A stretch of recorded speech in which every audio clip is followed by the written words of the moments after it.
సత్య పాత్రను చూసిన ప్రముఖ డైరెక్టర్ రాజమౌళి గారు సత్యకు ఫోన్ చేసి బాగా చేశావు అని కాంప్లిమెంట్స్ ఇచ్చారట. తాజాగా మత్తు వదలరా 2 సినిమాలో చిరంజీవి డాన్స్ తో అదరగొట్టాడు. ఈ సినిమాలో హీరో సింహాకు పోటీగా తనకంటూ గుర్తింపు తెచ్చుకున్నారు. తన కెరీర్ లో దాదాపు 100 సినిమాల్లో నటించిన సత్య ప్రతి సినిమాలోనూ తనదైన రీతిలో రకరకాల వేరియేషన్స్ చూపిస్తూ మోస్ట్ ఫేవరెట్ కమెడియన్ గా నిలిచారు. సత్య ఫ్యామిలీ లైఫ్ విషయానికి వస్తే సత్య భార్య పేరు స్వాతి. వీరిది పెద్దలు కుదిర్చిన వివాహం. స్వాతి బంధువుల అమ్మాయే. వీరికి ఒక పాప, పేరు సుధీర. స్వామిరారా సినిమాలో తనకు నటించే అవకాశం వచ్చేందుకు కారణమైన డైరెక్టర్ సుధీర్ వర్మపై గౌరవంతో తన కుమార్తెకు సుధీర అని పేరు పెట్టారు సత్య.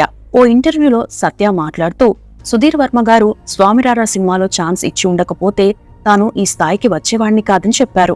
మరికొన్ని విషయాలకు వస్తే సత్య తనకు ఖాళీ దొరికితే సినిమా వాళ్ళ కంటే కూడా తన స్నేహితులతోనే ఎక్కువగా టైం స్పెండ్ చేస్తారు. తాను హైదరాబాద్కు వచ్చిన కొత్తలో